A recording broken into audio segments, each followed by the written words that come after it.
মুসলমান করে ছেলে মেয়েরা, আব্বারা, তরুণেরা, এই নবীর প্রেমিকেরা, সুলাইমান নবী বলতে লাগি, সুলাইমান নবীকে যুবক ছেলেখানা জানায়, ওগো আল্লাহ পাকের নবী, হে হযরত সুলাইমান নবী, শুনে রেখে দাও, আমি আমার বাবা মায়ের খেদমত করেছি, আমার আব্বা আমার ইন্তেকালের আগে আমার জন্য দোয়া করেছিল, আল্লাহ পাক আমার ছেলে আমার জন্য যা করেছে আমার অন্তর ভরে গিয়েছে, আল্লাহ আমার ছেলে আমার জন্য যা করেছে আমার মন ভরে গেছে, আল্লাহ আমি আমার বাপের জন্য, আমি আমার সন্তানের জন্য দোয়া করি, তুমি আমার ছেলেকে এমন এক জায়গায় রাখার তৌফিক দাও যেই জায়গাতে যেন তাকে আল্লাহ দীর্ঘ হায়াত দান করো।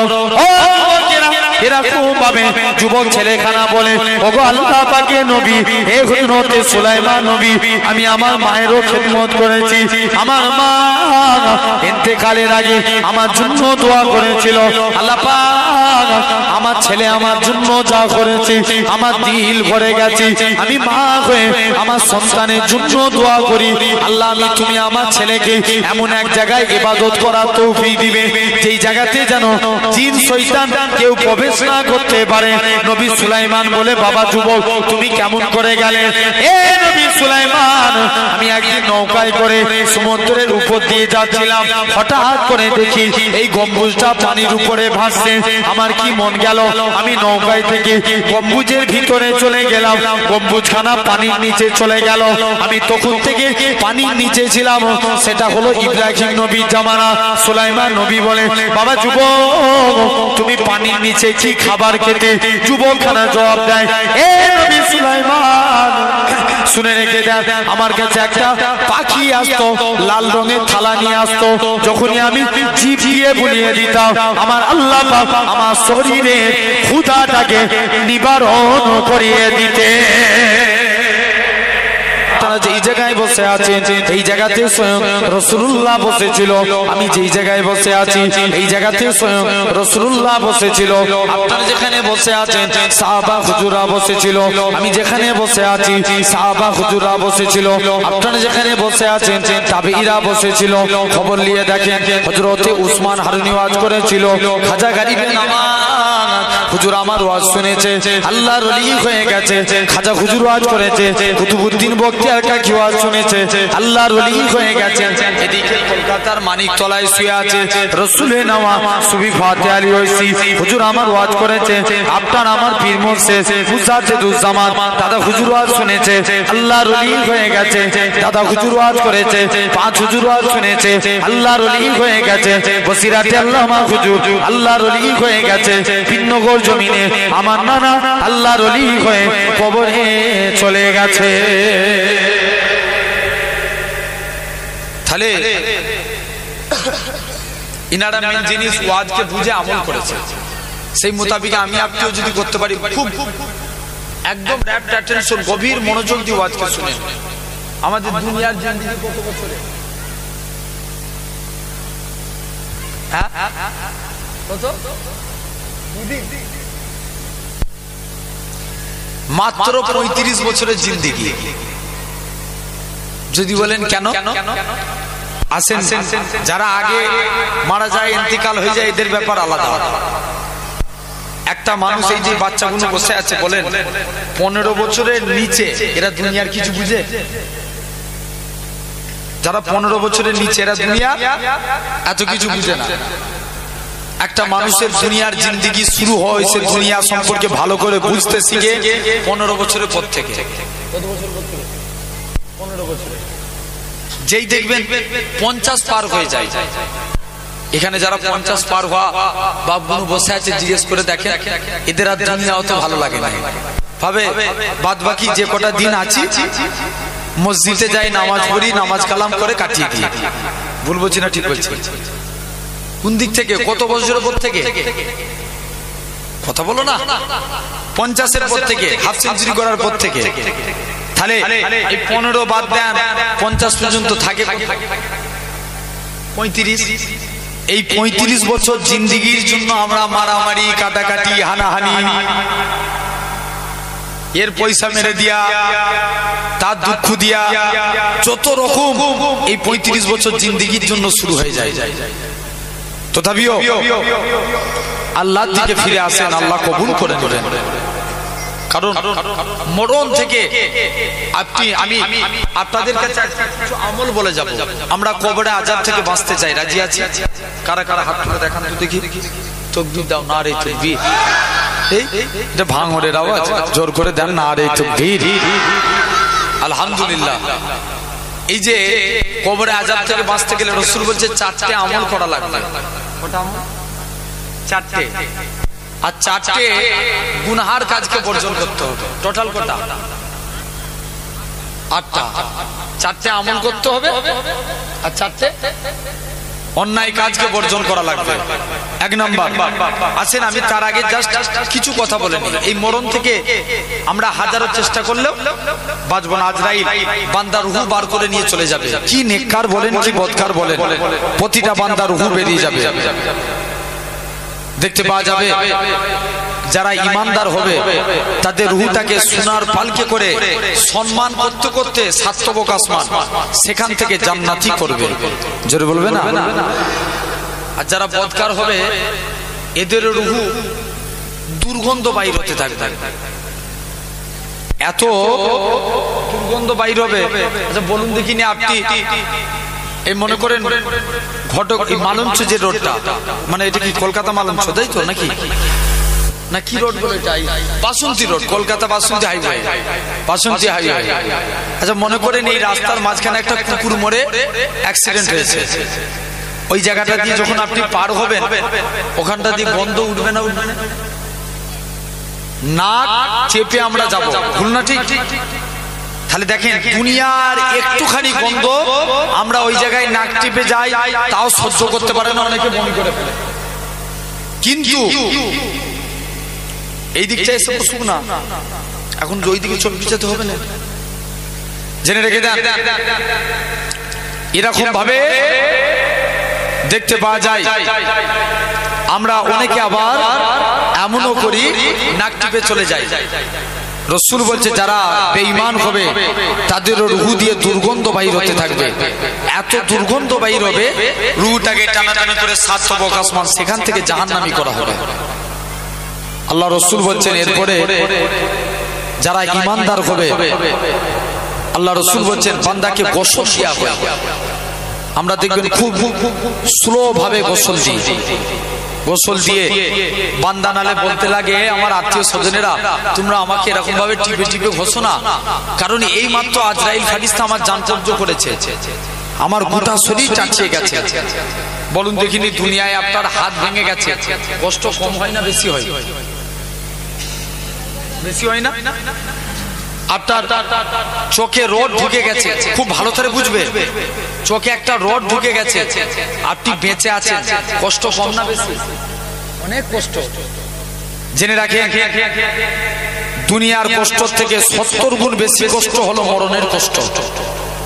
বান্দার রূহ বেরিয়ে যাবে, আজরাইল বান্দার জানকে কবজ করে নিয়ে চলে যাবে। কি নেককার বলেন কি বদকার বলেন? আরে ভাই বিশ্বাস করেন, আমি যত আল্লাহর ওলিদের আমি আমার হুজুর কেবলার মুখ থেকে শুনেছি এই কবরের আলোচনা। ভয় করো আল্লাহকে, কাফা বিল মউতে। রাসূল বলছে তোমরা মরণকে বেশি বেশি করে স্মরণ করো।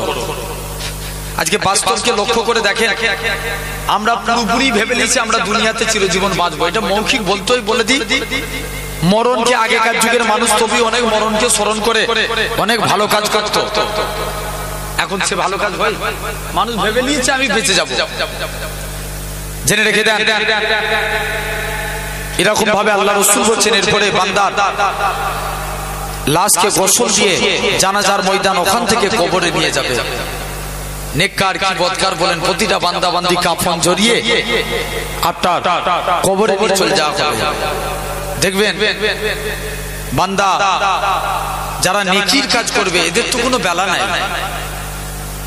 মুসলমান ঘরে ছেলে মেয়েরা, বাবা তরুণেরা, এই নবীর প্রেমিকেরা যারা বদকার হবে এলাকাবাসীদের বলতে লাগবে, হে আমার আত্মীয় স্বজনেরা, তোমরা আমার লাশটাকে তাড়াতাড়ি করে, যারা বদকার হবে তারা বলতে লাগবে, হে আমার আত্মীয় স্বজনেরা, তোমরা আমার লাশটাকে তাড়াতাড়ি করে কবরস্থানের দিকে নিয়ে যেও না, কেননা আমি আমার কবরের মধ্যে যা ভয়ঙ্কর জিনিস দেখতে পাচ্ছি, যদি তোমরা দেখতে পেতে তোমরা আমাকে কবরস্থ করতে না।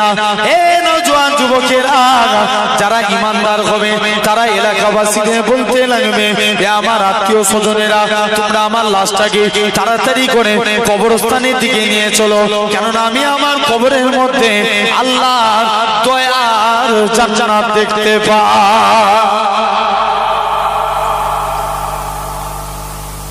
মুসলমান ঘরের ছেলে মেয়েরা, বাবা তরুণেরা, প্রেমিকেরা, আল্লাহ নবী জানিয়েছেন বান্দাকে কবরস্থ করা হবে, কবরে পাশ দিয়ে তারপরে মাটি চাপা দেওয়া হয়, বান্দাকে কবরস্থ করে দিয়ে 41 পা মুরাদ এসেছে, 41 পাতে যতটা সময় লাগে বান্দাকে তুলে বসানো হবে, বান্দা উঠে বসবে, কারুর ক্যান্সার হয়েছে রোগ ভালো হয়ে যাবে, কেউ পানিতে ডুবে মারা গেছে ভালো হয়ে যাবে, কেউ আপনার প্যারালাইসিস হয়েছে, দুনিয়ায় দেখতে পেয়েছি ইন্তেকালের আগে তার হাত পা ভেঙে গেছে ভালো হয়ে যাবে, কেউ আপনার রোগে মারা গেছে ভালো হয়ে যাবে, কেউ অ্যাক্সিডেন্টে মারা গেছে, যে যে কারণে মারা যায় প্রতিটা মানুষের রোগ ভালো হয়ে যাবে, এরকম ভাবে আল্লাহ নবী জানিয়ে দেন বান্দাকে কবরস্থ, কবর থেকে তোলা হবে, বান্দা কবর থেকে উঠে এলাকাবাসীদের ডাকবে, ছেলেদের নাম ধরে ধরে ডাকবে, আমার আত্মীয় স্বজনেরা, আমার পাড়া প্রতিবেশীরা, কোথায় রেখে দিয়ে চলে গেলে তোমরা আজকে দিনে আমাকে কোথায় রেখে দিয়ে চলে গেলে, কবরবাসী ঝরঝর করে কাঁদতে লাগবে, কবর থেকে উঠে মাথা উঠে না খুব ভাবে উঠে দাঁড়াতে লাগবে, কবরের বাঁশগুলো মাথায় টেকে যাবে, সে মনে করে নিবে আমি কবরে চলে এসেছি, কবরটা এত অন্ধকার হবে, বলুন তো দেখি দুনিয়ার জমিনে কারেন্ট চলে গেলে কত অন্ধকার লাগে, যুবকেরা বলো তো দেখি কারেন্ট চলে গেলে কত অন্ধকার লাগে, অনুরূপ ভাবে আল্লাহ নবী জানিয়েছেন কবরটা এত অন্ধকার হবে, দুনিয়ার অন্ধকারের থেকে তবেই তো তুমি দুনিয়াতে তারার আলো পাও, চাঁদের আলো পাও, দুনিয়ার অন্ধকারের থেকে 70 গুণ বেশি অন্ধকার হবে কবর, সেই কবরে বান্দাখানা হাউ হাউ করে কাঁদতে লাগবে, তুমি আমি কি বলে রেখায় পাবো, তোমার আমার কবরে মুনকার নাকি ফারিস্তা আসার আগে প্রতিটা বান্দা বান্দির কবরে হযরতে রুমাল আলাইহিস সালাম চলে আসবে, বান্দাকে তুলে বসাবে, এই দুনিয়ার জমিনের বান্দা, আল্লাহ তোমাকে 70 বছর হায়াত দিয়েছিল, আল্লাহ তোমাকে 30 বছর হায়াত দিয়েছিল, তোমার যৌবন কালটাকে যুবক বয়সটাকে কোন কাজে ব্যয় করে চলি গো, হযরতে রুমান আলাইহিস সালাম কি নেককার বলে কি বদকার বলে আল্লাহর কবরবাসী বান্দারা বলতে লাগবে, হে হযরতে রুমান আলাইহিস সালাম, আমি দুনিয়া থেকে খাতা কলম দিয়ে এসেছি কিনা কেমন করে লিখবো, কি নেককার বলে কি বদকার বলে, প্রতিটা বান্দা বান্দির মাথার টুকরো, মাথার দিক থেকে এক টুকরা কাফনের টুকরা ছিঁড়ে বলবে, এই কাফনের টুকরাটা হবে তোমার জন্য খাতা, সাদা তাগুলটা হবে তোমার জন্য কলম, মুখে থুতুটা হবে তোমার জন্য কালি, বান্দা মুখ থেকে থুতু নিয়ে কালি নিয়ে সাদা তাগুলে করে কাফনের উপর লিখতে থাকবে, লিখতে লিখতে বান্দার মুখের থুতু ফুরিয়ে যাবে, তথাপিও লেখা শেষ হবে না, এই নওজোয়ান যুবকেরা, তুমি আমি কি বলে রেখায় পাবো, তোমার আমার মুখ সাক্ষী দিবে, এরকম ভাবে ওই কাফনের টুকরাটা কাল কিয়ামতের ময়দানে আপনার আমার আমল নামা হয়ে যাবে, যারা নেকি কাজ করবে এদের তো কোনো বেলা নাই, যারা অন্যায় করবে আল্লাহ আফসোস করে বলবে, আমার বান্দারে তোদেরকে হেদায়েতের পথে আনার জন্য আমি আল্লাহ পাক যুগে যুগে কত আমার আমার নবী রাসূল পাঠিয়েছি, তারপরেও তোরা এত গুনার কাজ করেছিস না। আল্লাহ বান্দা ভেবেছে দুনিয়ায় মিথ্যা কথা বলে পার হয়ে গেছি, আল্লাহর কাছে মিথ্যা কথা বলে পার হয়ে যাব। আল্লাহ পাক নামাজ পড়েছিলাম, আল্লাহ তোমার ফারিস্তারা লিখে নে। রোজা রেখেছিলাম, আল্লাহ তোমার ফারিস্তারা লিখে নে। তুমি আমি কি বলে রেখায় পাবো? তোমার আমার মুখ সাক্ষী দিতে লাগবে। আল্লাহ পাক এই মুখ দিয়ে আপনার বান্দাটা কোনদিনই পাক পবিত্র কালামুল্লাহ শরীফ পড়ে না, এই মুখ দিয়ে বান্দাটা পরে গীবত গিল্লা করে কাটিয়েছে। আপনার আমার কান সাক্ষী দিবে। আল্লাহ পাক এই কান দিয়ে আপনার বান্দাটা আল্লাহ গান বাজনা শুনে কাটিয়েছে, কুরআনের কথা শুনে না, হাদিসের কথা শুনে না। আপনার আমার পা সাক্ষী দিবে। আল্লাহ পাক এই পা দিয়ে আপনার বান্দাটা মসজিদের দিকে যায় না, তিনি মাহফিলে গিয়ে বসে না, এই পা দিয়ে বান্দাটা মাচায় গিয়ে বসে, পরে চকল কুরি করে বেরিয়েছে। এরকম ভাবে প্রতিটা অঙ্গ প্রত্যঙ্গ আপনার আমার বিরুদ্ধে সাক্ষী দিবে। আমার আল্লাহ জানাবে, ও আমার ফারিস্তারা চলে যাও, চলে যাও, আমার বান্দাটাকে জাহান্নামী করে দাও। বান্দাটাকে জাহান্নামের দিকে নিয়ে যাবে। বান্দাটা ঝরঝর করে কাঁদবে। আল্লাহ, ও আল্লাহ পাকের ফারিস্তারা আমাকে একটুখানি সময় দাও, আল্লাহর সঙ্গে দুটো কথা বলে আসি। বান্দাকে সময় দিয়ে দেওয়া হবে। বান্দা কাঁদতে কাঁদতে আল্লাহর কাছে আসবে। আল্লাহ পাক দুনিয়ার জমিনে অন্যায় করেছি ঠিকই কথা, পাপ করেছি ঠিকই কথা, আল্লাহ তবে নাকি আপনি কোরআন পাকে ইরশাদ করেছেন, ওমাইয়া তাকাল আল্লাহকে ফাহুয়া হাসবু, যে বান্দা নাকি আল্লাহ আপনার উপরে ভরসা করে আপনি তার জন্য যথেষ্ট হয়ে যান। আল্লাহ পাক আমি আপনার গুনাহগার বান্দা, আমি আপনার পাপী বান্দা, আপনার উপরে ভরসা করে রইলাম। এই নওজোয়ান যুবকেরা আমার আল্লাহ জানাবে, সাতটা দি আমার বান্দা সত্য কথা বলেছে।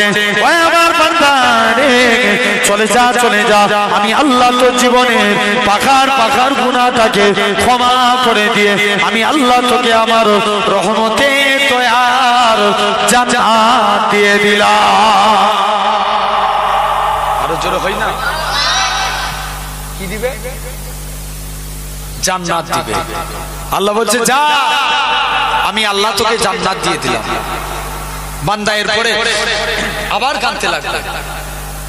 যাক, এরপরে আসবে মুনকার নাকির ফারিস্তা, কবরে সওয়াল জবাব করতে আসবে। কে ফারিস্তা? জোরে বলো। মুনকার নাকির কটা সওয়াল করবে?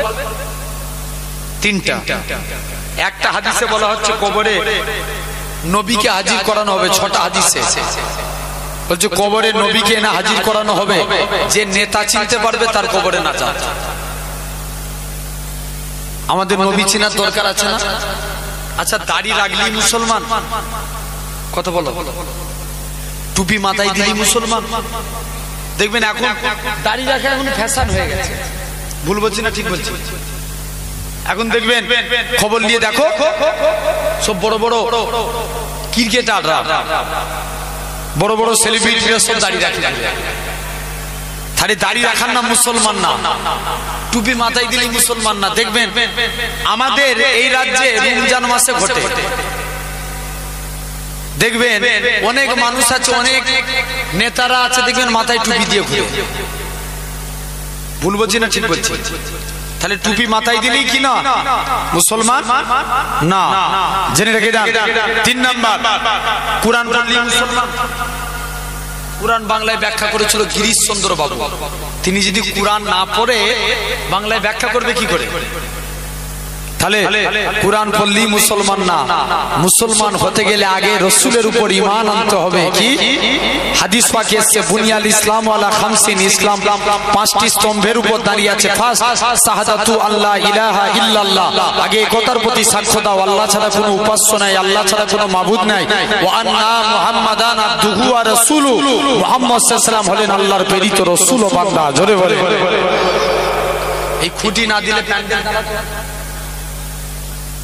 তাহলে ইসলামেরও 5টা খুঁটি আছে, নাহলে তুমি মুসলমানই না।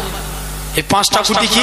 1 নম্বর কলেমা, 2 নম্বর নামাজ, 3 নম্বর যাকাত, 4 নম্বর রমজান, আর হজ। যাদের সামর্থ্য আছে হজ করবে। তাহলে কটা হলো?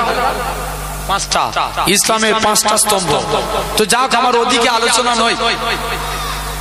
মুনকার নাকির ফারিস্তা বান্দার মাথার দিক থেকে প্রবেশ করতে যাবে।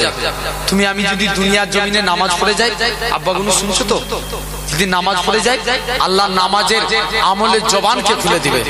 নামাজের আমল বলবে, হে আল্লাহর ফারিস্তা, মুনকার নাকির ফারিস্তা, এই বান্দার পায়ের মাথার দিক থেকে প্রবেশ করতে দেবো না, কেননা বান্দাটা আল্লাহকে রাজি করার জন্য সিজদা দিয়ে দিয়ে কপালকে কালো করে ফেলেছে।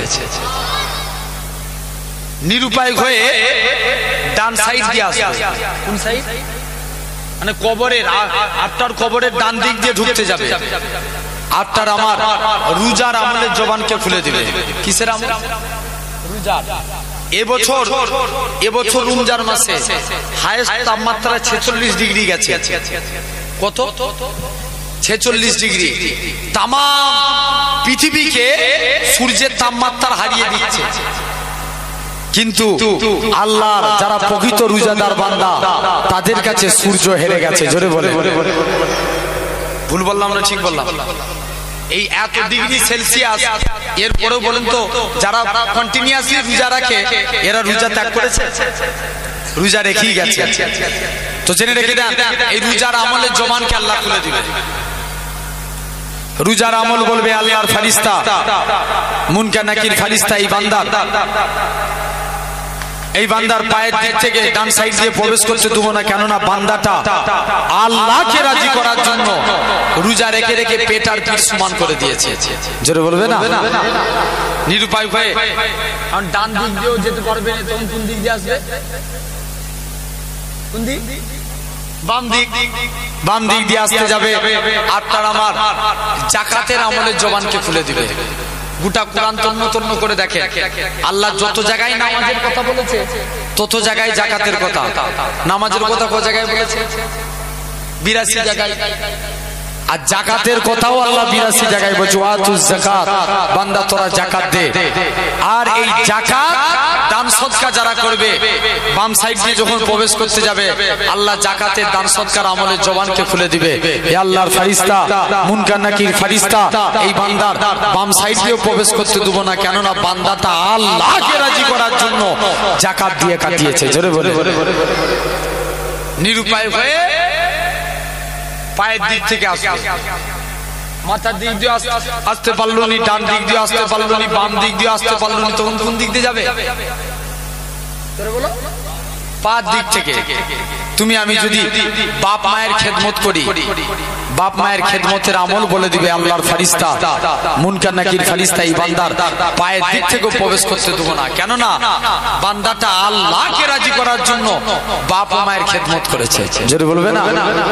আমি পূর্বে একটা হাদিস বলছিলাম, আল্লাহ রাসূল বলছে, রিদু রাব্বি ফি রিদুল ওয়ালিদি, পিতামাতার সন্তুষ্টি আল্লাহর সন্তুষ্টি। ওয়া সাকতু রাব্বি ফি সাকতুল ওয়ালিদি, পিতামাতার অসন্তুষ্টি আল্লাহ। তাহলে যদি আমল করে যায়, আল্লাহ কিয়ামতের দিনে এই এক একটা আমল আপনাকে বাঁচিয়ে দিবে, ঠিক কি না? তো আমরা কটা আমল করব বলেছি? টোটাল কটা? 8টা। 4টে আমলের কাজ হবে, আর 4টে গুনার কাজ থেকে বিরত থাকতে হবে, বর্জন করতে হবে। 4টে আমলের কাজ আগে বলি। 1 নাম্বার, আল্লাহ রাসূল বলছেন, খুব মনোযোগ দাও, ধ্যান ওয়াজের দিকে রাখেন। আল্লাহ রাসূল বলছেন, তোমরা যদি কবরে আযাব থেকে বাঁচতে চাও, 1 নাম্বার, ইখলাসের সঙ্গে খাঁটি ভাবে নামাজ পড়বে। কার সাথে? খাঁটি ভাবে নামাজ পড়বে। তুমি আমি নামাজে দাঁড়ালে দেখবেন, বিশেষ করে এইগুলো রমজান মাসে ঘটে, তারাবির নামাজের সময় অনেক লোক অনেকক্ষণ ধরে 8 রাকাত নামাজ পড়ে দিয়েছে, 20 রাকাত নামাজ হচ্ছে, বলছে দাঁড়া, ইমাম সাহেব বড় সূরা ধরেছে, একটু হাবলি আগে। এরকম আছে না? অনেকে আছে রমজান মাসে নামাজ পড়তে পড়তে হঠাৎ করে কারেন্ট চলে গেছে, ও নামাজ পড়তে পড়তে বলে উঠলো, হাইজা কারেন্ট চলে গেছে। নামাজ হবে? জোর করে বলো। আর ইমাম হুসাইনের পুত্র জয়নাল আবেদিন, তিনি একদিন নামাজে দাঁড়িয়েছেন, বাড়িতে আগুন লেগে গেছে। কি লেগেছে? আগুন।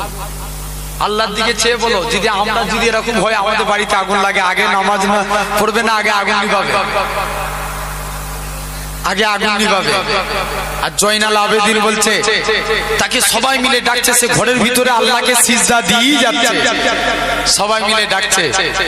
জয়নাল আবেদিন যখন নামাজ থেকে ফারেক হলেন, যে জিজ্ঞেস করছে জয়নাল আবেদিন তোমার বাড়িতে আগুন লেগেছে তুমি দেখতে পাওনি? বলছে আমি যখন নামাজ পড়ি না তখন আল্লাহর প্রেমে আমি ফানা হয়ে যাই। এটা তো হাদিসেরও কথা। হাদিসে জিবরাইলের মধ্যে আল্লাহ রাসূল বলছেন ফাক বারানি আনিল ইহসান। জিবরাইল আলাইহিস সালাম আল্লাহ রাসূলকে প্রশ্ন করছে, আল্লাহ নবী বলছে জিবরাইল বান্দা যখন নামাজে দাঁড়াবে তখন সে মনে করবে আমি আমার আল্লাহকে দেখছি, আর যদি তোমার এটা না মনে হয় তুমি এটা মনে করো আমার আল্লাহ স্বয়ং আমাকে দেখছে।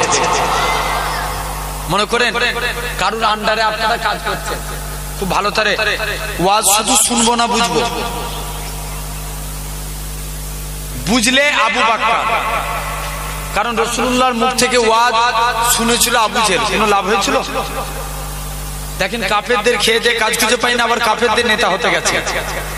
আর বুঝেছিল আবু বকর, তাই যে আবু বকর সম্পর্কে আল্লাহ রাসূল বললেন তাম দুনিয়ার মানুষের সারা জীবনের আমল যদি একদিকে রাখা হয় আমার আবু বকরের এক রাতের আমলের পাল্লা ভারী। জোরে বলবেন। তাহলে মেন জিনিস বুঝবো। আচ্ছা বলুন, আপনারা কারুর আন্ডারে কাজ করছেন, ভালো করে বলো আল্লাহর দিকে চেয়ে।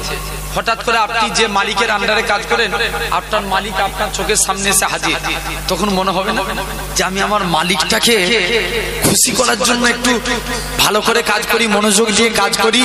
বা অনেকে ধরেন সেলাই করে, কারুর আন্ডারে কাজ করছেন, যে সেলাইয়ের যার কারখানা সে লোক চলে এলো, যারা কাজ করে তখন তারা ফাঁকি মারবে না, কাজ করবে, তারা বলবে তাহলে আমার মালিক আমার প্রতি খুশি থাকবে, আমার যখন টাকা চাইবো দিয়ে দিবে, আমার মাইনেও বাড়িয়ে দিতে পারে।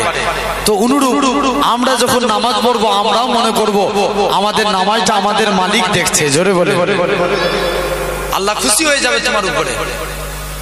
তো যদি বলতে পারি রিজিকের মালিককে আল্লাহ, আল্লাহ তোমার রুজির জিম্মাদার হয়ে যাবে। হাবিবে আজমি একজন মস্ত বড় আল্লাহর ওলি মানুষ ছিলেন। হুজুরের স্ত্রী খুব কড়া মিজাজের ছিল। স্ত্রী বলে হ্যাঁ গো স্বামী, তুমি কোন মালিকের কাজ করো, এই মালিক চেঞ্জ করো, অন্য মালিক ধরো। হাবিব আজমি বলে স্ত্রী সবর কর, আমার মালিক যেদিন দিবে না ছপ্পর ফাড়কে দিবে। বলছে রোজই তো বলছো তোমার মালিক দিবে দিবে, আজ টাকা না নিয়ে ঢুকলে ঘড়ি ঢুকতে দেবো। হুজুরের স্ত্রী হুজুরকে বলছে, চলে গেলেন। হাবিব আজমি রাহমাতুল্লাহ আলাইহি কাজ করতেন, জঙ্গলে বসে বসে আল্লাহকে সিজদা দিতেন। সিজদা দিয়ে আল্লাহর কাছে দুটো হাত পেতেছে, আল্লাহ কোনোদিন তোমার কাছে কিছু চাইনি, স্ত্রীর মনে আশা কিছু রুজির জিম্মাদার হয়ে যাও। হুজুর হাত পাতলেন, আল্লাহর দরবারে দোয়া চাইলেন, হাতে টাকা এলো না, মন খারাপ নিয়ে বাড়িতে চলে গেলেন। মুসলমান ঘরের ছেলে মেয়েরা, পাড়া তরুণেরা, আল্লাহ পাকের ওলি হযরত হাবিব আজমি রাহমাতুল্লাহ আলাইহি হুজুর আমার বাড়ির দিকে চলে গেলেন। হুজুরের লক্ষ্য পড়ে গেল হুজুরের বাড়িতে মেহমানদারি হয়। হুজুর আমার চিন্তার মধ্যে পড়ে যায়, আল্লাহ পাক আমি ভুল করেছি, অন্য মানুষের বাড়িতে চলে এসেছি, কার বাড়িতে এসেছি। আর একটু আগিয়ে গেলেন, যে দেখে নাকি হুজুরের স্ত্রী রাতে গুছা গুছা টাকা আছে। হুজুরের স্ত্রী বলে, ও আমার স্বামী, তুমি যে মালিকের কাজ করো তোমার মালিকটা কি নয়, তোমার মালিকটা বড় দয়ালু। দুইটা লোক পাঠিয়েছিল, চাল ডাল আটা দিয়ে বলে গেছে হাবিবে আজমিকে বলে দিবে সে যেন তার মালিকের আরো বেশি বেশি করে কাজ করে, তার মালিকটা কি নয় দোয়া করে দিয়ে যাবে। ও যুবকেরা, আল্লাহ পাকের ওলি হাবিবে আজমি বলেছিলেন, ও আমার স্ত্রী শুনে রেখে দাও, আমি যে মালিকের কাজ করি আমার মালিকটা দুনিয়ার কোনো মালিক নয়, আমার প্রভুটা দুনিয়ার কোনো প্রভু নয়, আমার মালিক হলো তামাম মালিকের মালিক রাজাধিরাজ আমার আল্লাহ পাক। আমি আমার আল্লাহর হুকুম মানি, আল্লাহর রুজি পাঠাই। বলবে না সুবহানাল্লাহ? তাহলে এক নম্বর আমরা খাঁটি ভাবে নামাজ পড়বো, বলি ইনশাআল্লাহ। কি থেকে বাঁচার জন্য? কবরের আযাব থেকে বাঁচার জন্য। দুই নম্বর আমরা দান করলে খাঁটি ভাবে দান করব, বলি ইনশাআল্লাহ। কি করব? দান কেমন ভাবে? খাঁটি ভাবে, লোক দেখানোর উদ্দেশ্য নয়, আল্লাহর খুশির জন্য দান করব। আল্লাহ তোমার দানকে কবুল করে নেবে। জোরে বলে যদি এভাবে দান করতে পারেন, রাসূলুল্লাহর এক গোলাম, পারস্যের এক সম্রাট যে মুহাম্মদ সাল্লাল্লাহু আলাইহি ওয়াসাল্লাম, আপনি মদিনায় এসে বড় নেতা হয়ে গেছেন, আপনার নেতাগিরি চলবে না, আপনার কোরআনকে মিটিয়ে দেব, ইসলামকে শেষ করে দেব। যখন এই কথা বলে সাহাবারা রেগে লাল। আচ্ছা, আজ যদি তোমাদের সামনে নবীর ব্যাপারে কেউ এই ধরনের কথা বলে, আমরা কি তাদেরকে ফুল দিয়ে পুজো করব না তাদের বিরুদ্ধে যাব? বিরুদ্ধে যাব, তাতে যেই হোক, ঠিক না ভুল? জেনে রেখে দেন, কারণ সব মানা যায়, নবীর অপমান মানা যাবে না। তো এখন ওমর উলঙ্গ তলবার নিয়ে উঠে দাঁড়িয়েছে, হুজুর অনুমতি দেন আমি ওর গর্দানকে জুতা করে দিই। আল্লাহ রাসূল বলছে, ওমর তুমি একা কি করবে? যাও, আমি রাসূল জিহাদের জন্য একটা ফান্ড তৈরি করলাম। আমি নবী, তারা যেহেতু ইসলামের বিরুদ্ধে কথা বলেছে, কোরআনের বিরুদ্ধে কথা বলেছে, আমি রাসূল তাদের জন্য একটা জিহাদের ঘোষণা দিলাম। কিসের ঘোষণা? জিহাদের। আল্লাহ নবী বললেন, জিহাদের জন্য নবী একটা ফান্ড তৈরি করলেন। কি তৈরি করলেন? ফান্ড। লোক ফান্ডে কি করে? জমা দেয়, দান করে। আল্লাহ নবী বলে, বাবা সাহাবীরা তোমরা আমার ফান্ডে দান করো। আমার আলোচনা কি হচ্ছে? কবর আযাব থেকে বাঁচতে গেলে কি করা লাগবে? দান করা লাগবে। দেখেন খাঁটি ভাবে দানের নিয়ম। সবাই মেয়েরা তাদের নাকের গহনা, কানের গহনা নবী জিহাদের ফান্ডে দান করতে লাগে। মুসলমান ঘরের ছেলে মেয়েরা, বাধা তরুণেরা, এই ভাঙনের মানুষেরা শুনে রেখে দেন, এরা খুব ভাবে এক মহিলা খানা সে ভিক্ষা করে করে বেড়ায়, সেও যখন সবাই